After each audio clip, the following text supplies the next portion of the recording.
पीछे सत्संग जब हित धाम में हो रहा था तो एक बार एक प्रसंग सुनाया था। एक महात्मा जंगल में रहते थे। पहले प्रायः जंगलों में ही महात्मा एकांत पर्ण कुटीर गुफा या वृक्ष के नीचे बड़ी कठिन तपस्या, वैराग्य शब्द उनके जीवन में स्पष्ट दिखाई देता था कि किसे कहते हैं वैराग्य। हड्डी हड्डी शरीर में रह गई, मांस सूख गया है, त्वचा सिकुड़ गई है, धूप लगने से काली पड़ गई है, जटाओं का भार है, आंखें धसी हुई, महान तेज से संपन्न, ऐसे कोई पत्ते खाकर, कोई फल कंदमूल आदि खाकर। पर ये महात्मा समस्त इंद्रियों पर विजय प्राप्त करके केवल वृक्ष की सूखी हुई छाल की पपड़ी खाते थे। कभी जीवन में विषय संयोग होने ही नहीं दिया किसी इंद्री का। पर चूक हो गई जो भगवान ने कहा शीत मत परह, जितेंद्रिय होने पर भी मेरे आश्रित रहे, कहीं अहंकार न कर बैठे। तो उनको ऐसा लगा कि मैं काम विजयी हूं, मैंने समस्त इंद्रियों को अपने अधीन कर रखा है। स्वाभाविक हो जाना है। एकांत रहते थे, परस्पर संत समागम होता नहीं था, साधना बड़ी पवित्र और बहुत ही कठोर थी। अहंकार को अवसर मिल गया और जागृत हो गया। अब उनके ठसक रहने लगी कि इस विश्व में मेरे जैसा कोई तपस्वी, त्यागी, जितेंद्री हो ही नहीं सकता। बस ये शब्द आना जीवन की उस मंगलमयी यात्रा को रोक देना है। समझ लेना, जो अपने परम प्रीतम के मिलने की यात्रा प्रारंभ हुई है, वो इस शब्द ही रोक देगा। शब्द ब्रह्म में है। जहां ये शब्द आया कि मैं बड़ा तपस्वी, जितेंद्री, पवित्र आदि आदि, क्योंकि कोई ऐसी तपस्या बिरला ही करता है, नहीं तो फल मूल पर ही जीवन आधारित रहता। पर ये महापुरुष फल मूल भी भक्षण नहीं करते थे और वृक्ष को कष्ट ना हो इसलिए हरी छाल भी नहीं लेते थे। जो सूखी पपड़ी उसे पा लेते और सरोवर, नदी आदि के जल से अपनी क्षुधा निवृत्ति करके निरंतर मंत्र में लगे रहते। जो तपस्या के सिद्धियों की प्राप्ति कराने वाले होते, वो भगवत शरणागत या भगवत प्रेम प्राप्ति वाले नहीं। क्योंकि भगवत शरणागत और प्रेम प्राप्ति वाले मंत्र कभी अहंकार उत्पन्न नहीं होने देंगे। कुछ ऐसे महामहिम तेजों में मंत्र होते हैं जिनसे जो चाहो प्राप्त हो जाएगा। जैसी आप स्थिति चाहो वैसी स्थिति आ जाए। मंत्रों में बड़ी ताकत है। अहंकार उत्पन्न हुआ, भगवान की त्रिगुणमयी माया जो विश्व मोहिनी है, उसने अपना नाटक शुरू किया। जहां जहां महात्मा जिन जिन वृक्ष की सूखी छाल पाते थे, उनमें जाके देसी घी का हलवा, अरे जिन्होंने अनंत ब्रह्मांड रच दिया तो 10-5 किलो देसी हलवा कोई बहुत बड़ी चीज होती है क्या? जितने आसपास के वृक्ष थे, जहां जहां जिन वृक्षों से वो सूखी छाल की भिक्षा लेते थे, उनमें लगा दिया। अब वो गए, जे ही देखा तो उनका देखो मेरी तपस्या का प्रभाव भयभीत होकर वृक्ष जो है मुझे आहार देने लगे। और जे ही पाया तो जिंदगी में नहीं पाया था। इलायची की सुगंध आ रही थी, देसी घी, हलवा चाट चाट की उस वृक्ष से। जब बगल वाले में देखा तो वैसे ही समझ गए कि अब मेरी जो है महिमा प्रकाशित हो रही इस वन में। अब 10-5 दिन जब हलवा पाया तो शरीर की जो त्वचा में झुर्रियां पड़ गई थी, चिकनाहट आ गई। शरीर में मांस, रक्त, मेजा ये बढ़ने लगा। अब उनके चिंतन में और अहंकार छा गया। अब एक दिन जब वो महात्मा का एक समय होता है, आप निश्चित समझिए, साधक की एक दिनचर्या होती है। जिस समय उठना, एक 2-4 मिनट की बात नहीं कहते, मगर एक दिनचर्या, हमने बहुत से संतों को एक दिनचर्या होती है। जिसकी एक दिनचर्या चले, समझ लेना है संयमी साधक है। और जिसकी दिनचर्या बिगड़ती रहे तो भले वो साधना पे है लेकिन संयमी नहीं, उसके कहीं ना कहीं आचरण में भ्रष्ट अवस्था है। नहीं, ऐसा नहीं हो सकता। एक दिनचर्या, या तो स्वास्थ्य गड़बड़ हो तो बात अलग है।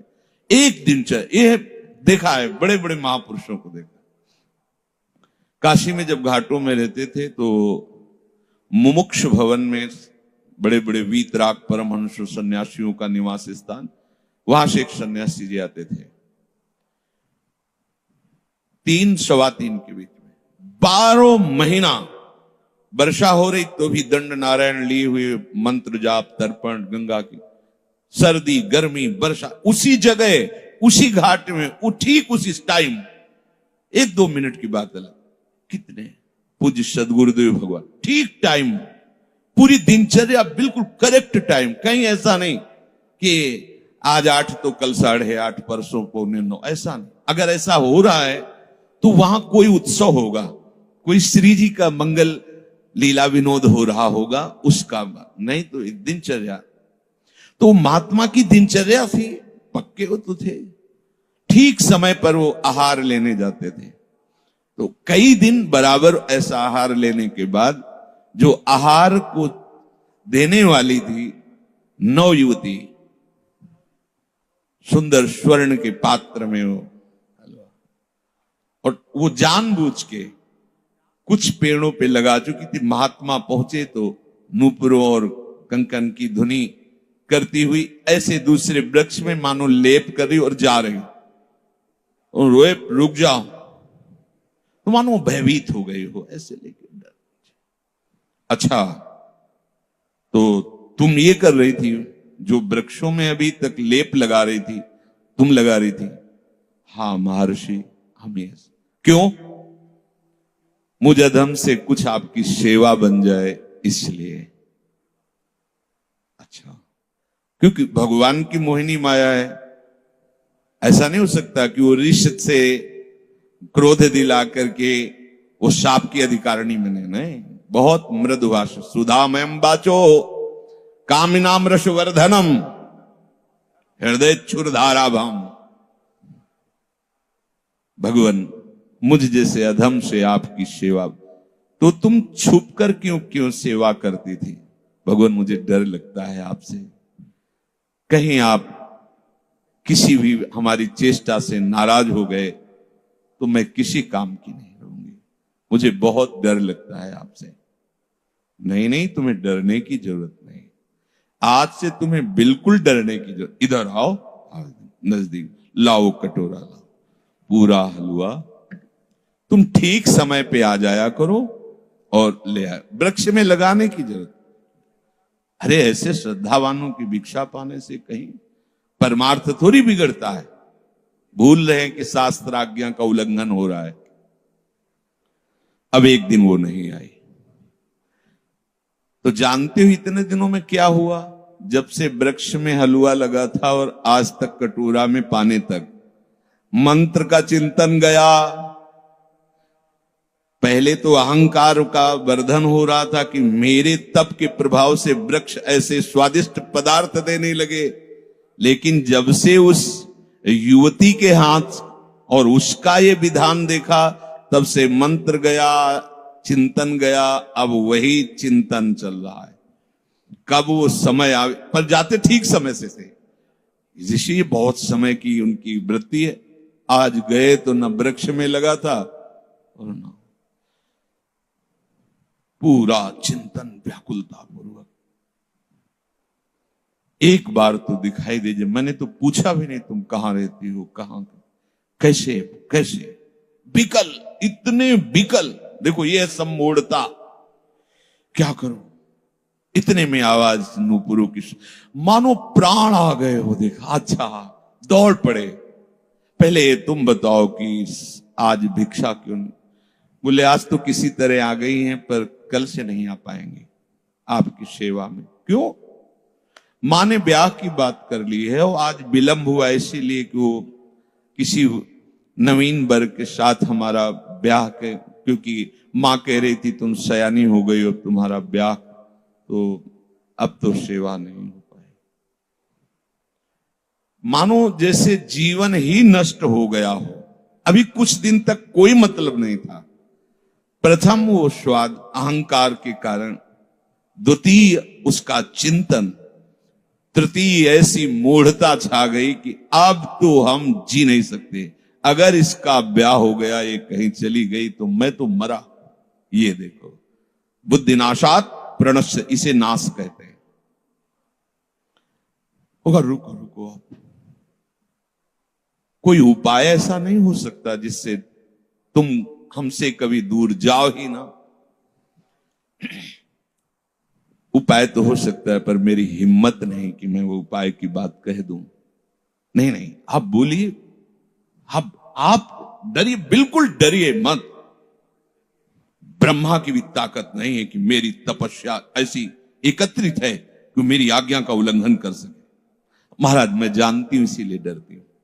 नहीं, तुम बताओ उपाय। मां की हट है कि वर मिले तो उसी से ब्याह करेगी ना। तो हमें तो कहने में बड़ा संकोच लग रहा है, लेकिन मुझे यदि आपके चरणों की सेवा मिल जाए तो मानो पूरे दैव अनुकूल हो गए हो। हाँ ठीक है, पर महाराज एक बार आपको हमारे मां के पास चलकर प्रणाम करके आपको कहना होगा ये बात। ठीक है। बड़ा आगे का चरित्र। एक एकांत सेवी महात्मा, और धारा बदलती चली गई। कहां चला गया? बलवान इंद्री ग्रामो विद्वानमपि कर्षति, इसलिए भगवान कहते हैं इसका चिंतन ही न होने पावे। कल की चर्चा में था कि यदि चिंतन हो रहा है और नाम चल रहा है तो तुम चिंता मत करो। समर्थ नाम उस चिंतन का संस्कार नहीं बनने देगा और उस चिंतन को नष्ट कर देगा। अगर नाम नहीं चल रहा तो प्यारे बड़े बड़े जितेंद्रियों को भी धूल चटा दे, ऐसी भगवान की विश्व मोहिनी माया है। इसलिए स्मृति भ्रंशाद बुद्धि नाशो, ऐसी मूढ़ता छा जाती कि भगवत स्मरण ही नहीं होता। शास्त्र की आज्ञा करते हैं, सद विचार से जो हमने निश्चय किया था अपना मार्ग, जो हमने गुरु चरणों का आश्रय लिया था अपने उद्धार के लिए, उसकी ये स्मृति ही नष्ट हो जाती है। स्मृति भ्रंशात बुद्धि नाशो, स्मृति जहां नष्ट हुई कि बुद्धि से विवेक लुप्त हुआ और सर्वनाश हो गया, अब वो उसके अधीन हो जाएगा। कई तरह से आक्रमण होता है माया का। आए थे हरिभजन को बीचे लीनी मारे, एक कंचन एक कामिनी ये लांबी तलवार। हरि राम व्यास जी, जब भगवत मार्ग हमारे हृदय में प्रकाशित होने लगता है तो माया का आकर्षण भी होता है। ऐसा नहीं, जब तक भगवत साक्षात्कार नहीं हो जाता तब तक विपक्ष जोरदार है, वो पीछे लगा रहता है। एक उपासक के जीवन में बहुत अर्थ आना प्रारंभ हो गया। अगर किसी उपासक के जीवन में अर्थ आता है तो वो अनर्थ तभी होता है जब स्वयं भोक्ता और उसका स्वामी बन जाता है। ध्यान रखना। और यदि वो अपने आराध्य देव का दास और जगत को आराध्य देव स्वरूप समझकर उसकी सेवा में लगाता है तो उसे आराध्य देव की और कृपा कटाक्ष मिलती है।